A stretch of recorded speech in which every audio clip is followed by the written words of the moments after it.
Hello guys, good evening, happy Monday to you, and welcome to another episode of the weekly dose of Le Mans Ultimate Clips. Guys, we have a new video to look at, we have a new video to react on, and I hope it's going to be good fun for you, good fun for me, good fun for us as a community. Maybe I moved that a bit away so I don't have a stupid shadow. There are so many things I could work around. Anyway, guys, we're jumping straight into the video. Once again, as I always keep saying, thank you RF2CC and LMUCC for allowing the clips and for allowing the live reaction in the first place. And disclaimer, those are not my clips. I cannot guarantee the language to always be not adults only, and so on. You know all the rest about it. Anyway, so then let's get going into the scenes. Yes, this time I think I have prepared well, because I've set the resolution for 4K straight away. And guys, here comes the first clip. We are starting with Sisemiak.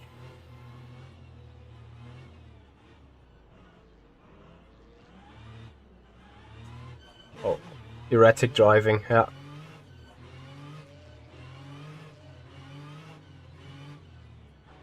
We've been disqualified.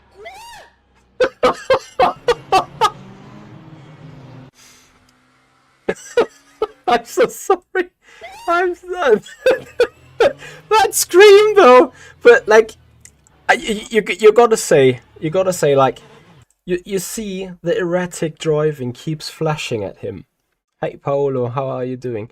It keeps flashing at him, like, yes it's there, then it's not there. Johan Kurjan here, erratic driving, then it says slow down. By that time it's probably already too late. I'm not even sure what he's saying. Is he saying what? I know he's French. Or is he saying like qui, like the French word of why? Very painful. So then we have Lynxie.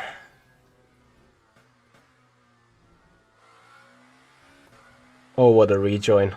Oh my god. Fuck's sake, man. Yeah, there's nothing to add. Like, if you look at it, the way this is it an LMP?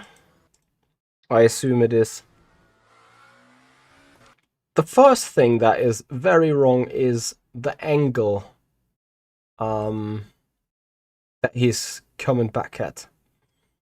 Yeah, Jenkish, this is actually kind of similar angle than I have, I think, but I agree. It is a very nice and unique view as usual. I understand why he comes back like this from this service road, but then first of all you're rejoining onto the racing line. Like, either you go all the way to the right or you take a very sharp turn to the left to not get into the way of incoming traffic. What you certainly shouldn't do is then losing it straight away again. What the? Yeah, that is completely erratic Fuck's for sake, man. Lynxie. No chance to anticipate that. All right, David John Gibbons still at Imola in the Ferrari GTE. There's a Peugeot hypercar behind. Don't go around the outside. Don't go around the outside, you fucking muppet. And everyone goes around the outside. Oh boy.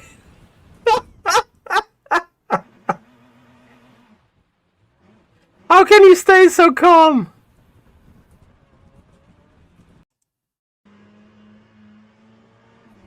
So first of all, I like, same as last time. Awesome. Anyway, like, we do.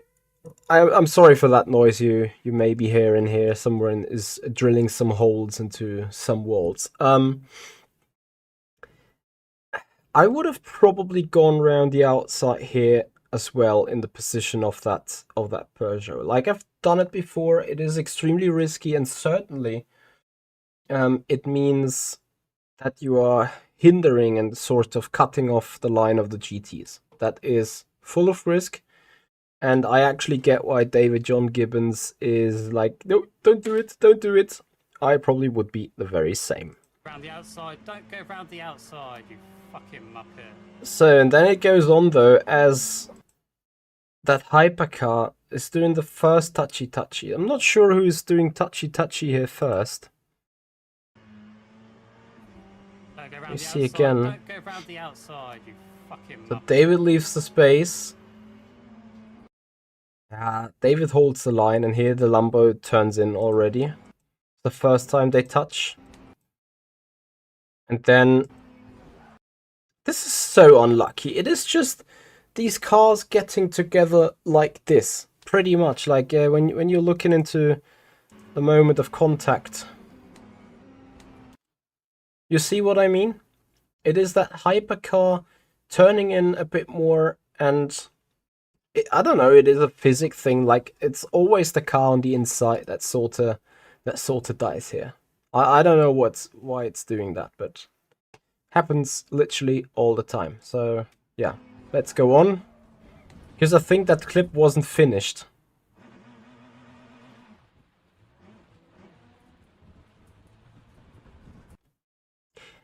Arguably, I have a small issue with that rejoin. And I know David John Gibbons will be like, yeah, it's the shortest way back on track, and I get why he's doing it, but he rejoins into traffic, like, literally right into the racing line with a speed difference of probably 100k. I smell issues. Yeah, the Ferrari goes off because of him.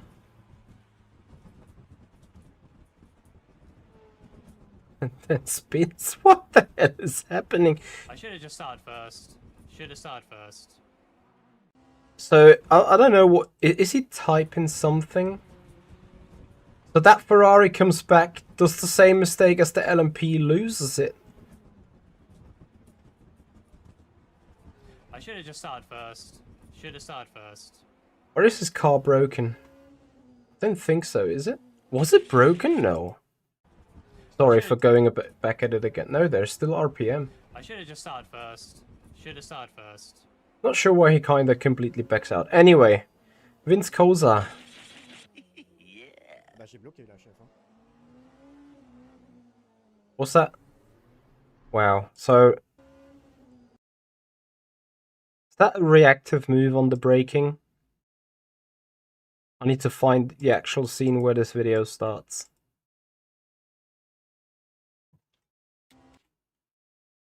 So Porsche turns in. Hey Liminal Thoughts, how you doing?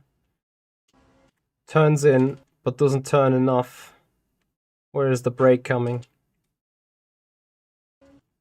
Here he starts braking. Yeah, but the Porsche is committed. So it is like, you know, braking through a kink. It's unfortunate. But that moment, the Porsche has no chance. On to Gamer Muscle. We've got hyper. Why aren't the grids organised by class? It's a good question. I have no answer to that.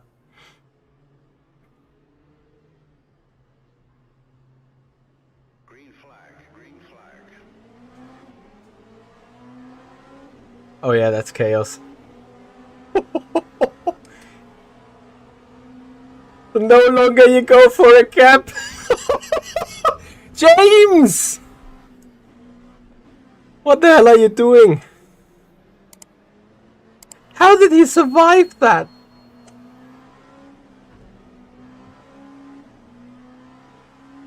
I am amazed. What am I looking at? Luckily, the grass is quite grippy in this.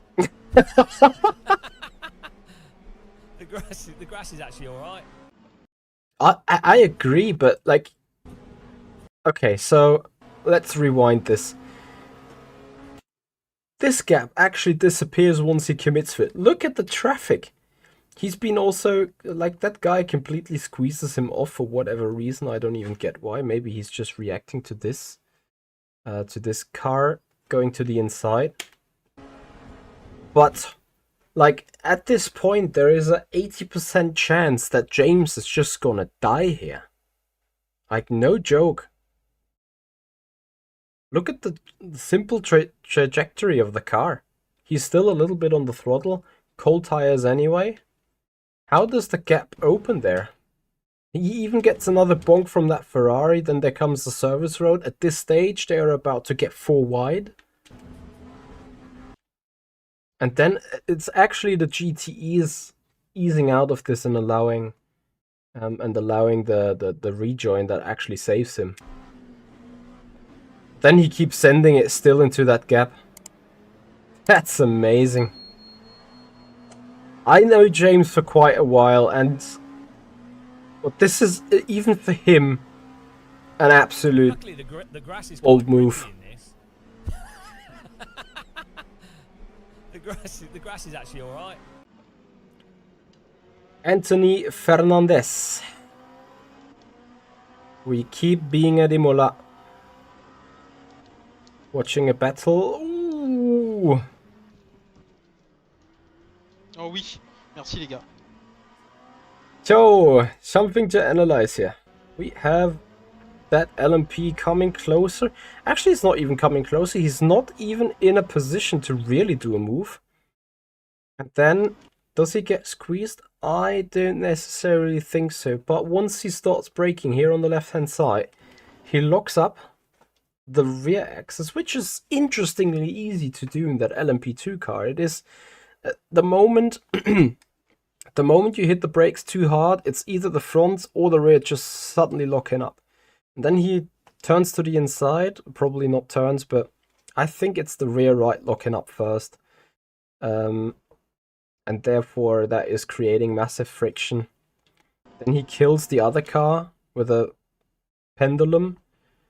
And the other car just gets sends above both apexes, like pitch perfect in a 90-degree way. Giving him 2 freebies out of the first person view. That's how it goes sometimes. Pino Galotta. Turn 7. Oh boy, LMP coming from behind, flashing the lights. No, don't do it. Don't. Oh boy. And then locks up and then spins. This is so unnecessary. This is a perfect example. As in, why dive in a car late in endurance racing is just pointless. Because the drama doesn't start. It actually starts here. This is where that Alpine, unless he got some magic skills, is determined to spin and lock up and whatnot. Because he is going in such a narrow angle through that first kink, and he needs to be off the brakes to rotate the car in this space between this curb and that curb. And that is just too much braking distance that he lacks in order to slow down for the Aqua Minerale completely. And then the inevitable happens, he just locks up, runs wide, and the rest we've seen. I gotta say, kudos to Pino with that narrow angle. I think he's running on a triple screen, like I can see some trapeze kind of thing. So probably you've seen on the left side of the window. Like you see that here in the stream as well, there the screen goes down a little. I don't think that is the windscreen, especially since that Alpine, you know, this box is a little bit unformed as well. Pino probably sees on the left hand side that LMP is spinning, but still kudos to those reactions.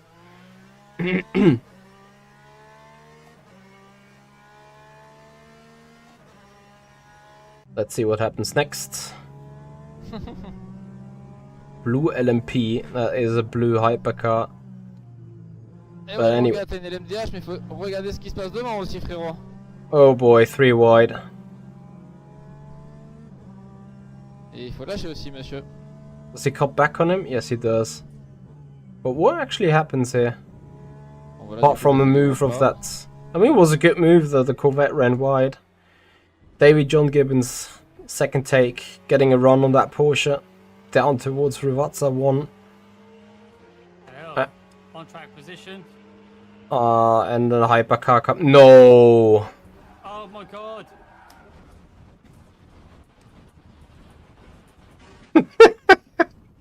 You gotta feel for him. Like, it is the second time that he just has no chance Hello. to do anything. And this is also a perfect example. It's the only fault of this Toyota. Sometimes there's simply no way, and that is what people need to understand. In this situation, when there is a side-by-side fight, and it is like a twisty left-right straight, and we're coming into a braking zone, this is not a space where you do it 3 wide as a hypercar. And even if you do, there is only one thing you can do in order to make this not worse than it already is, which is the excellent opposite of what this car is doing. So he not only made it 3 wide in an absolute wrong position. Look at that angle. I'm not sure if he's on the grass. I assume he's not. But he is trying to line up for the braking zone. And that is wrong on so many levels. So many levels.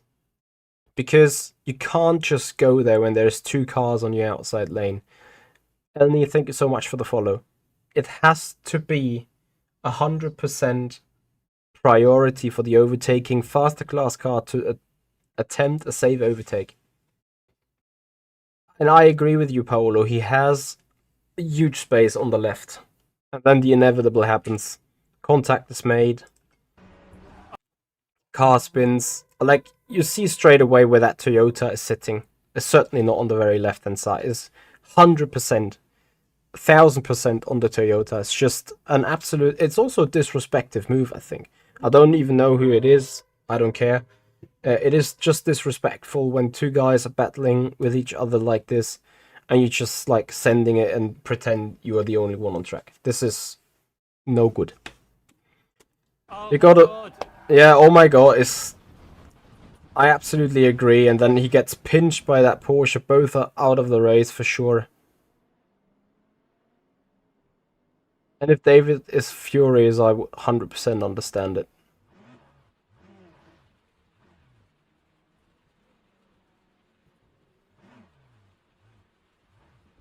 So Fucking stupid. Absolutely. disclaimer, sorry about the language. Damedu. Gara di 20 minuti, 3 sono Paolo, that's you. non tanti di più. That LMP2. Che cazzo? Ma che cazzo? Ma che cazzo? I don't understand the language, but I don't think it's anything good. Sono non tanti di più. So this LMP2 spins around. Paolo, I'm not sure, like, what is... Okay, I see that this resolution is a bit pinched together, but what is that field of view you are using? Yeah, he was going back. I was about to say the criticism I would put on this car ahead of you is him keep rolling backwards in that area still, but then suddenly deciding to lock the brakes. So that is a bit...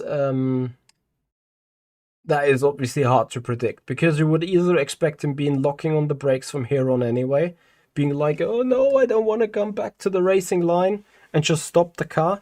But you don't expect the car to keep rolling half of the way and then just suddenly lock the brakes. 3440 times 1440. Okay. Yeah, but your field of view seems a bit odd.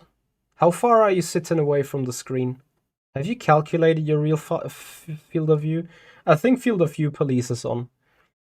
Universal Miss, thank you so much for the follow. Appreciate it. I think, personally, from just judging, I can see that in the mirror a little bit down there. Just judging from where you sit, I have the feeling. Yes, your field of view, I think, is wrong. Because I'm having 70 centimeters here right now. I have a much wider angle though, but I'm using 29. Yeah, you're used to it. But trust me, your distance from here to the car, it looks still like 50 meters, but it's, or 60, but it's like 20. It's like nothing. You would probably get even better results and better lap time after you have obviously readapted to a correct field of view. Jankish, I think you are about right. I'm not sure if it should be 30-ish. I think more like 35, but 46 is certainly wrong. You should give it a try if you have the chance, because that is, I think, a serious room for improvement for your, for your awareness and everything. Yeah, the driving might be another thing, but just the situational awareness, I think, might improve with a correct field of view. You might be able to tell earlier whether that guy is on the brakes or not on the brakes, I think. Yeah, sad story to see you die like that out of third position. Che cazzo? Ma che cazzo? Ma che cazzo? Ma che cazzo? Ma che cazzo? And you're using head movement as well. Interesting.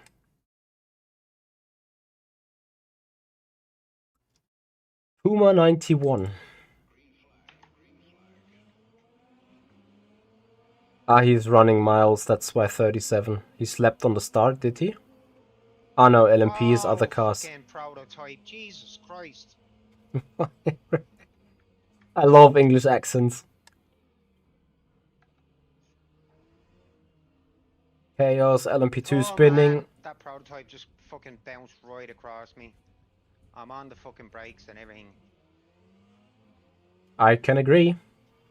But that's sometimes multi-class racing. We had a similar simulation. Accuracy gaming. Field of view police is on again here, I think. I'm not sure how it is to be calculated on triples, but that looks wrong as well. Yeah, Paolo, but you were furious. I get you rejoin, but yeah. The rejoin is also questionable to an extent, for sure. So, field of view police is on this case as well. Let's see what happens here. On the inside. Where's the radar? Did you turn the radar off?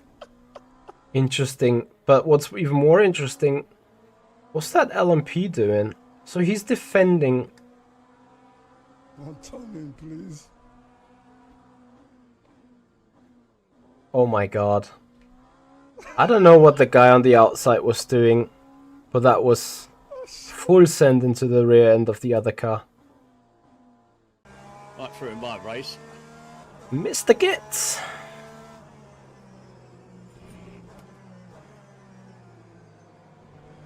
GTE is missing braking lines, apexes. Holy, that would scare the crap out of me to see a car that close. Ah! No touchy touchy! What a nice Jesus, you dodge. weren't wrong. It did crash. Oh boy.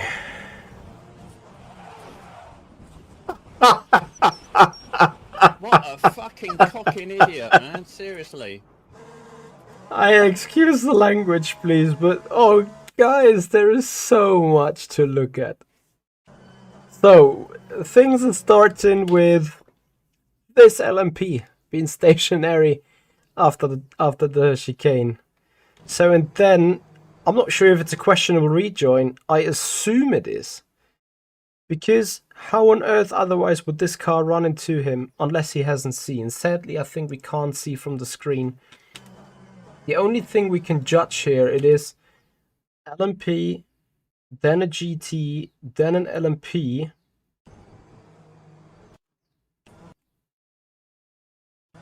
And it's the second LMP that hits the LMP being stationary. I hope he's stationary.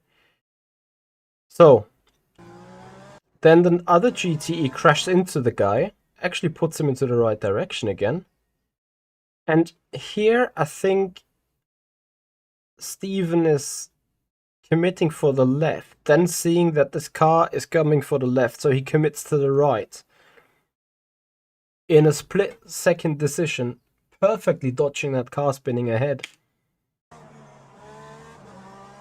Like, that is a split-second reaction and just instinct what you're gonna do. So, and then we see that LMP. So this rejoin is questionable. I haven't checked on that one. Jesus, you weren't wrong. So yeah, that was an interesting rejoin in the first place. Then that other LMP behind. It did crash. It's not even on the seat. Whom does he get turned around by? Is it that other Ferrari that was behind him when he went through the chicane? Yes, it was. Jesus, you weren't wrong. It did crash.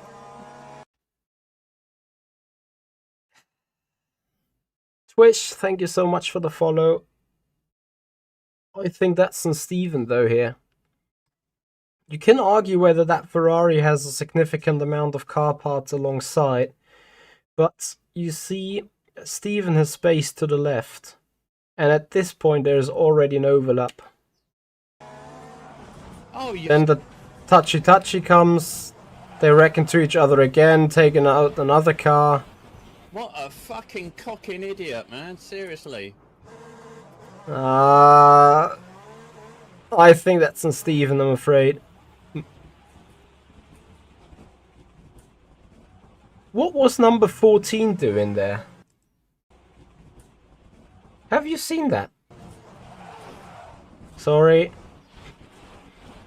What a fucking cocking idiot, man. Seriously. Sorry last time for that language. So the 12...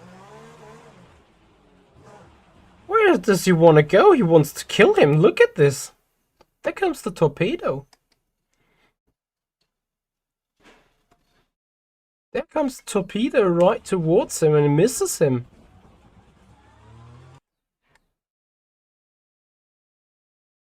Yeah, Jenkish, I agree. The Steven, and simply because Steven has more chance to avoid that that shunt by going a bit more to the left, because there was the actual space.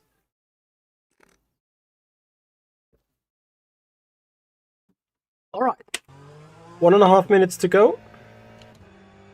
Chris Pereira. Car left. Clear left. Ooh. That goes so quickly. I'll need to even see when that clip starts. So it starts here. Where is the other car? I can't even see that yet. 3/10 back. How are people not running with virtual mirror? I don't get it. Anyway. He has a mirror at least here. So there's that Ferrari on the inside. There is the radar. He's still full on the throttle. Car left. And then he turns in. To me, that's on the GTE. I think you should not turn in there. What you should do in that situation is just lift off a bit, let the other car go if he has attempted for the dive anyway, and just slot in back behind to your normal racing line. But don't turn in when there is a car alongside. Clear left.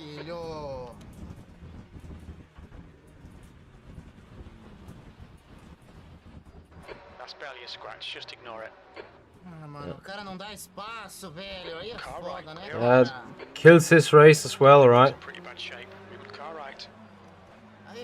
That rejoin is also interesting. Oh no. So we're side by side fighting for the lead on lap 1. Outside into Tosa. Have a guess.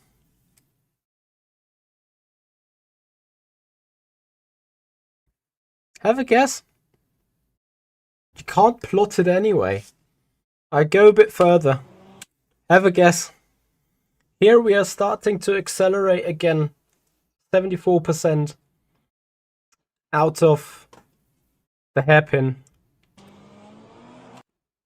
It is this moment when I already have lost the rear that I'm committed for that outside lane.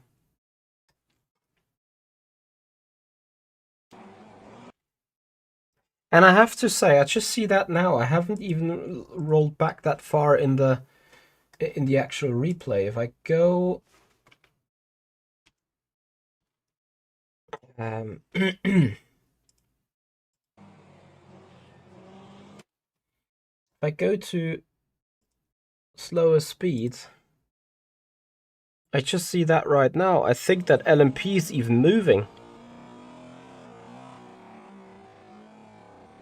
Where do you want to go? Honestly. I just see that now. Where the hell are you? Like, he's even turning into me. This is not even about can't park there. It's like, get off the freaking road.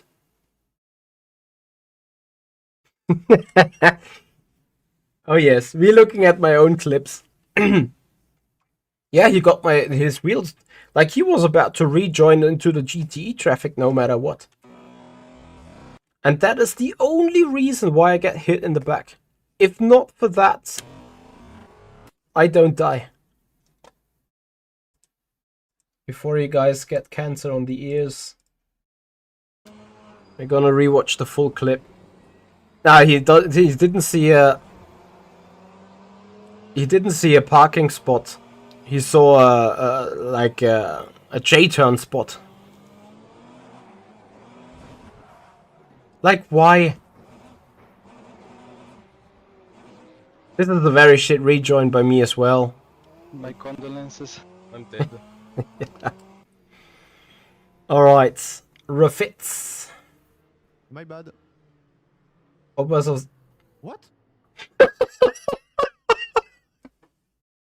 I was about to read out. If you finish on the podium, and it's 86% said no. And they were right even before the race has started. That way I can laugh about my own mishap. Slow down. Yeah, he's not slowing down, he's doing 80 kph. What? J'ai plus d'ATH? Je suis DSQ? Oh boy. Yeah. I think maybe we need to rework and revise that starting order thing and that starting procedure, because if I scroll back a couple of times, it's this message box. It always looks like this, and it says slow down, catch up, out of line, erratic driving, and in the end it shows the speed. But what I'm trying to say is, a slow down message looks exactly the same like the catch up message. There should be two warning signs flashing, showing you that you are at the verge of getting a penalty. Second, I think we should not have a disqualification straight away from the get-go. Give it, I don't know, 3 incident points if it happens, and then say, if you don't stop this within 5 seconds, give it a drive-through. That way I think you're penalized enough. But a straight disqualification is, I don't think it should do that. I'm not sure if that code has been rewritten and improved already, but I've had that a couple of times as well, where I was like, okay, I need to somehow catch up in the line, but if I go too quick, like 65, will I get a drive-through straight away when it goes green, green, green? LUF 25, a 5-second penalty would be a thing as well. And I think I forgot to put that on the surveys. Like, a drive-through is too harsh for many things. A 5-second penalty, even if you exceed the cut points, I think that's fine.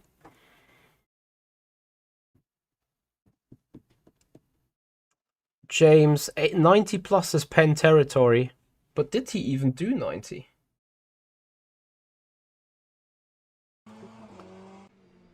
Oh, he's done 110. Oh yeah.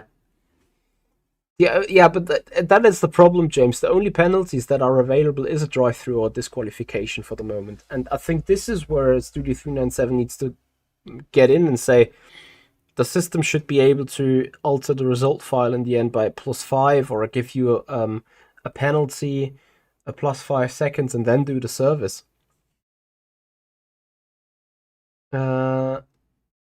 Jason Murphy, I agree with you regarding it would be nice to warm up the tires, but I think it is a WEC rule that once in double file you're not allowed to weave anymore, so erratic driving is more than justified, I think. They have said it will be added at some point. I suggested giving it 2 TL points. Yeah. Like, as I said, get you like 60% of the amount track limit points already. That way you're limited straight away, but not for the DSQ. Yeah, guys, on that note, I think it is time to end this one. Once again, I encourage you to join us on our on our Discord channel, and as well to follow up on our socials, whether that's Instagram, Facebook, X, TikTok. You'll find them all on the Linktree link that I've just quacked into the chat with a explanation mark, Discord explanation mark, social media. You will find also a join link for our Discord community where we are hanging out, where we are talking about such things also behind the scenes. If you guys want to be part of that, you're more than welcome to hit these links. And with that, guys, that's gonna do it for today's clips. Thank you once again for RF2CC channel to allow the cooperation here.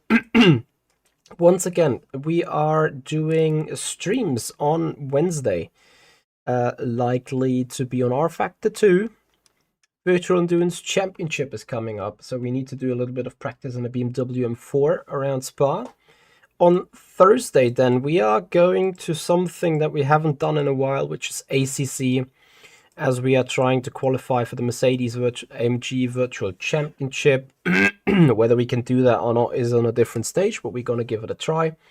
And then, of course, Friday, Saturday, you will find us on R Factor 2 with the Virtual Endurance Championship running, and on Sunday, potentially a 2.4 hours Le Mans race. And then I hope we can do a Road to Gold 2 on Le Mans Ultimate next week then.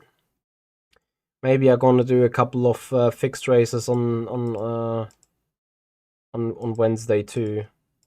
I'm not sure yet, but yeah, VEC is back indeed, and that is going to be the plan. Guys, thank you so much for watching. Hope you've enjoyed it. Make sure to give the video a thumbs up. Any comments, any suggestions, any discussion points, put them down in the comments area below. Make sure to share the video to your friends if you want to have some discussion on things that we've just seen. And beyond that, guys, I hope to see you next week for more LMU clips. Guys, thank you so much for watching, and have a